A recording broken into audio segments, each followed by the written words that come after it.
Hi, everyone, and welcome to our Making It on Mondays session.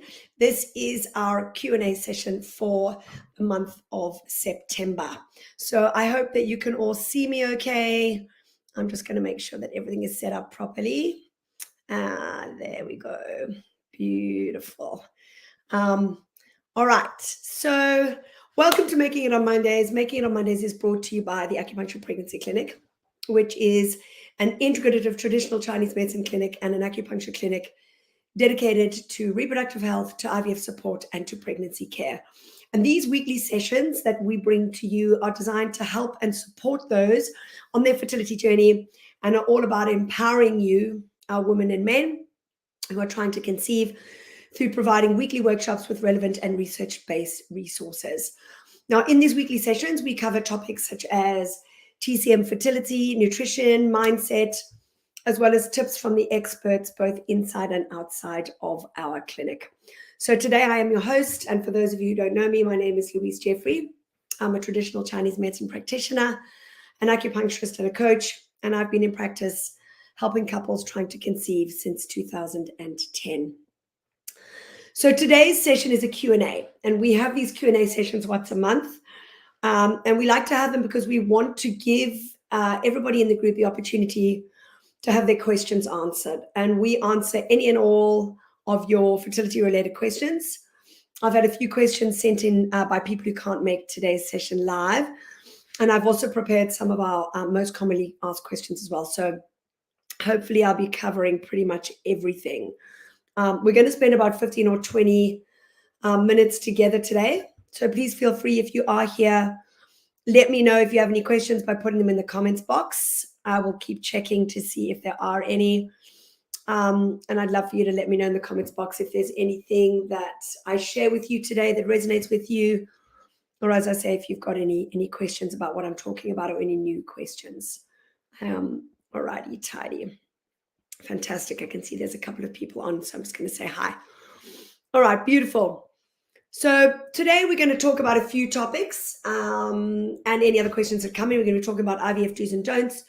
We're going to be talking about nutrition for fertility.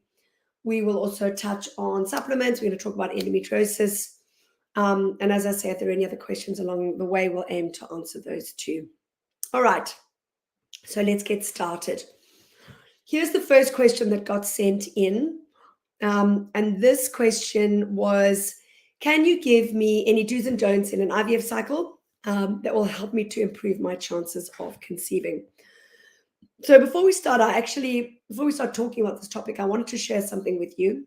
Every day, embryos around the world survive in the uteruses of women who are working in fields, tending to crops, working at checkout counters, enjoying business lunches with wine or jumping on and off bicycles. But your embryo, if you have been going through IVF, is slightly different because you've put such a lot of effort into getting it this far. So for us in our clinic, we say that it's probably worthwhile treating yourself a little bit more gently for the first few weeks during your IVF cycle, in the sense that it's actually just a little bit different to a natural cycle. And we often, people often say to us, how does the embryo is this embryo vulnerable? And is it, I'm so concerned that I'm going to do something that's going to hurt the embryo. And what we want you to know is that, yes, there are certain things you can do to try and protect this little thing. But you've probably heard the analogy of the embryo being like a raspberry seed in a jam sandwich. It's true, it actually can't fall out. But I'm going to talk about some of the precautions that you can think about or that you'd like to take, if you're in an IVF cycle. So let's start with exercise. The question that we always get asked is, can I exercise during an IVF cycle? And what is safe and what is not? Well, let me start off by saying that first of all, exercise is almost always a good thing. Not only does it improve your overall health, but it does a lot for your mental well-being too. Movement such as walking and lightweight exercises and yoga, they're all great. But there's one form of exercise we always tell our patients to refrain from during an IVF stimulation cycle, and that is CrossFit or HIIT, which is really high intensity interval training. And the reason for this is because when you're in an IVF stim cycle, your ovaries are growing and they're becoming much larger. And when that happens, exercise can actually increase your risk of ovarian torsion, which is where the ovary twists on itself and causes a lot of pain. Your body is also having to work really hard in the first part of your stim cycle. So from a Chinese medicine perspective, we want to preserve your qi for the IVF cycle, and high intensity exercise can actually deplete our qi in the short term. So we always just say, very gentle movement is fine, but anything more than that, getting your heart rate above 120, 130 is really not ideal in an IVF cycle. Now, in the second part of your cycle, which is in your 2-week wait, post-embryo transfer, it's really a good idea to avoid too much stretching and avoid, if you're doing yoga, to avoid doing inversions or pelvic twists, just like when you're pregnant. So you're obviously not going to be wanting to do inversions or pelvic twists, and you also don't want to do any heavy weights or anything that compresses the abdomen or the lower back. Very gentle exercise in your 2-week wait is fine, but just don't get your heart rate up too high. And we also suggest that you don't swim in cold water because we don't want to get your uterus cold. We want to keep the uterus really warm so that the blood flows smoothly. Excuse me. And that's also why in Chinese medicine, we also suggest that you avoid icy drinks or chilled food in an IVF cycle. Actually, even when you're trying to conceive. All right. So then a lot of patients also ask us about diet during an IVF cycle. And sometimes they ask, do I have to stop eating sugar or drinking alcohol during an IVF cycle? And what we suggest is that starting to make healthy choices now is going to follow you right through your pregnancy and beyond. Now, we suggest eating a mainly whole food diet with very few processed foods. And if you listen to any of our other lives on fertility nutrition, and we're going to talk a little bit more about this later on, we suggest starting to eat whole foods in the lead up to trying to conceive. But we also suggest that while you're in an IVF cycle, try to eat organic or pesticide-free, where possible, because harsh chemicals and pesticides can actually interfere with reproduction and with the embryo. Having said that, the key word during an IVF cycle is moderation. So if you really want to have a small dessert or a slice of pizza, if you really feel like it, then go ahead and have it.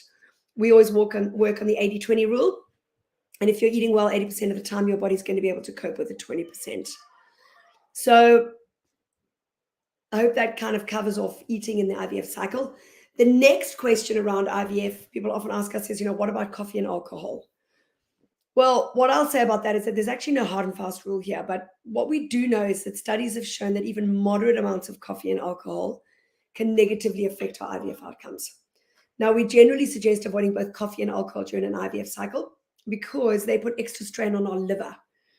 And when we're in a stim cycle, an IVF cycle, our body and our liver is having to work really hard to detoxify the blood from all the stim meds.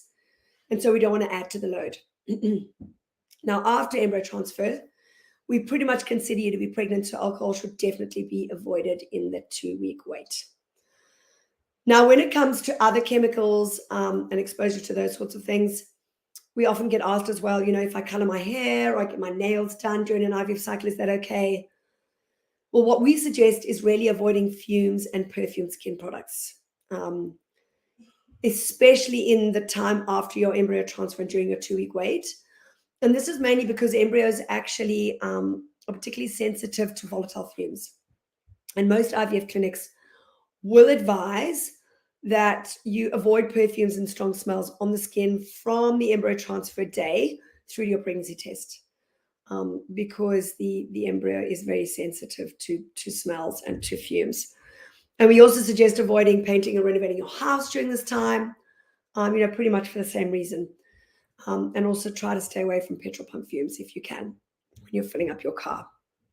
Now, another thing to avoid during an IVF cycle is hot baths or hot tubs and saunas. And the reason for that is that the heat can be actually really damaging to the embryo. And obviously this applies to pregnancy as well. We don't want to get the body temperature up too high. And then the last thing I want to mention for you during your IVF cycle is acupuncture. Now, if you haven't yet included acupuncture alongside your IVF cycle, now might be a good time to do so. And during your IVF cycle, we use particular protocols that focus on microcirculation to the ovaries and to the endometrial lining. And we also focus on regulation of hormones and also helping you to de-stress and relax. Now, most women who have acupuncture have what the IVF nurses call the acupuncture glow after they come out of their treatments because they are so relaxed. All right. So I hope that covers off IVF. Any questions on IVF? And I hope that covers that topic quite well. All right. So question number 2, we've been asked if we can cover off supplements for fertility. And we often get asked, can eating in a certain way help me when I'm trying to conceive? Well, the number one thing to focus on with fertility nutrition is, we always say the number one thing is to really eat clean and eat whole. Now, we know that optimal nutrition provides an optimal ovarian environment for the eggs during that critical maturation process. And when we're looking for optimal nutrition, we really need to be eating clean, and we need to be eating whole, and we need to be eating organic. So here are some tips to help you with that. The first one is pick whole fiber-rich foods that are unprocessed and free from pesticides, free from hormones, free from preservatives and additives. In other words, really try and eat organic where you can.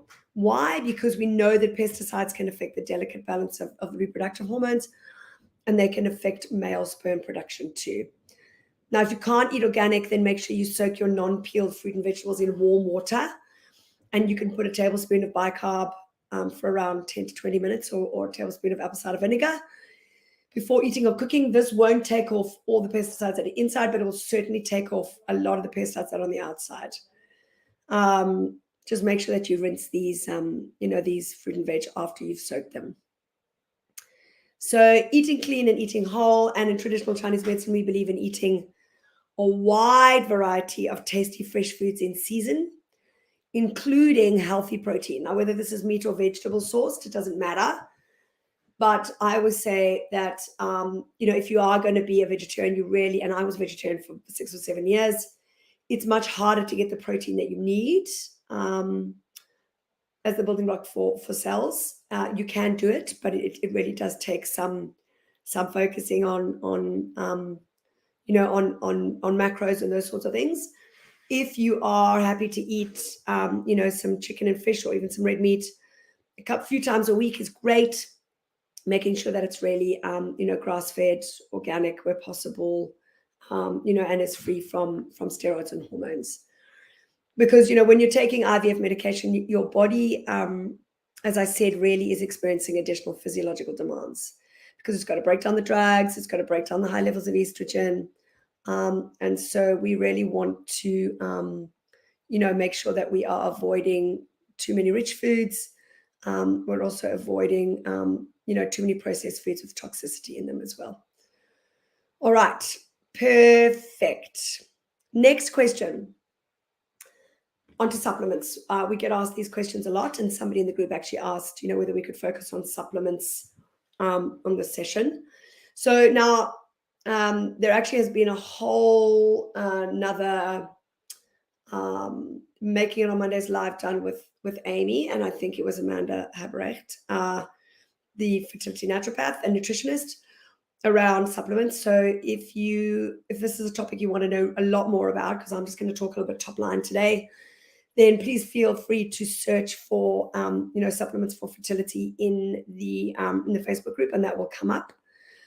But just to really summarize this and to talk more top line, what we know is that deficiencies in certain vitamins and minerals can really negatively impact our fertility. And when we're starting out on our fertility journey, or even later down the track, and if we don't fall pregnant as easily or as quickly as we would like, we always suggest seeing a health practitioner, like a naturopath or nutritionist, who can run some blood tests and check if there's anything that your body may require more of. In other words, are you deficient in anything? And they're going to be checking for the levels of things like folic acid and other B vitamins, vitamin C, vitamin D, omega-3 fatty acids, antioxidants such as CoQ10, and of course, minerals such as zinc, iron, and iodine. Now, the reason we suggest getting a test and not just going out and purchasing all of the above is that there actually may be some levels within your body that are deficient and others that may not require supplementing at all. So we don't just want to go out and kind of have a blanket approach. It's really important, if you can and you're able to, to see a practitioner who can help you with this and really kind of, narrow it down. And if you're not sure of who to see for this sort of thing, or if you need any suggestions of practitioners to see in your area, please let us know if you live in Australia, and we can refer you. And, speak to your practitioner about different supplements and recommended dosages.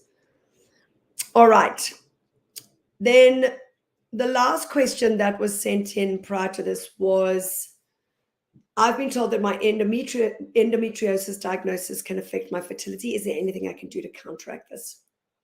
Well, let's just start from the beginning. We'll start with, what endometriosis is. And obviously, if you have endometriosis, you probably know what it is. But for those that don't have it, endometriosis is where endometrial tissue actually grows outside of the uterine cavity.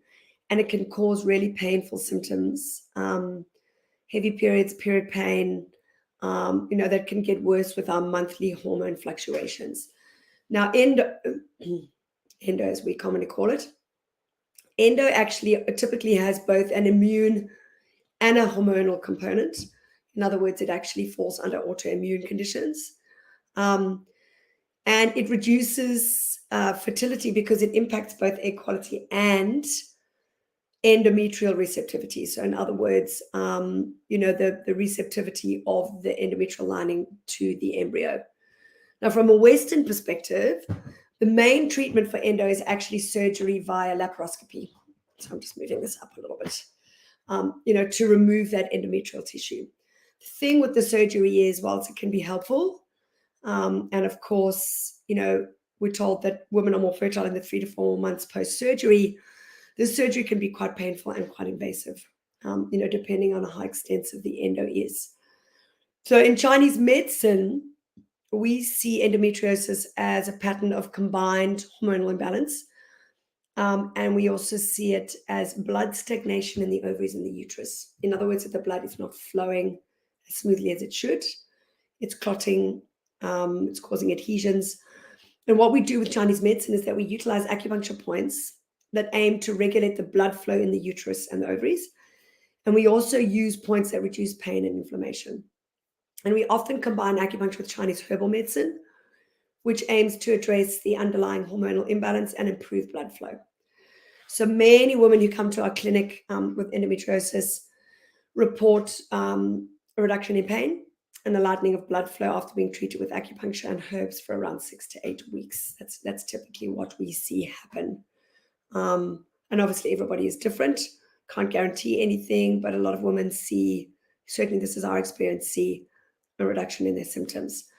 Now, if you have endo and you'd like to talk more about your own particular situation, then feel free to contact us via direct message here on Facebook or email or call the clinic via the website, and we can chat to you a little bit more about the Chinese medicine approach. Of course, it's probably, if you're trying to conceive and you suspect you have endometriosis, or you've been trying to conceive for a very long time and it hasn't happened, and you could have what they call silent endometriosis, which is where you don't actually have the symptoms, then it might be worthwhile chatting to your fertility specialist about having a laparoscopy so they can actually diagnose and see whether or not that's actually a factor for you. All right, so I think that's it for today. I'm just having a little look. I know that we're 19 minutes, so I'm almost going over time if I hit 20, just within the time limit. I hope that the session was interesting for you, and I hope there's nothing really fundamental that I've left out. If I have, please feel free to leave a comment below. StreamYard, for some reason, is not showing me comments. It says some users can't post comments to some destinations. All right, because I'm on StreamYard. So I hope I didn't miss any comments. If I did, I'm going to go back in and, answer your questions on, on the comments afterwards. But if you want any more detailed or resourceful info about fertility, about all these different topics, please, stay in the Facebook group, sign up for our Instagram as well. And you can also sign up to our mailing list at our website, which is acupuncturepregnancy.com.au. We'll be back next week at the same time for another great session. There won't be a Q&A. It'll be another topic. I think it's myself. And that's it. I'm signing off now. I hope you have a beautiful rest of your evening or your day, depending on what time of the day it is for you. Bye for now.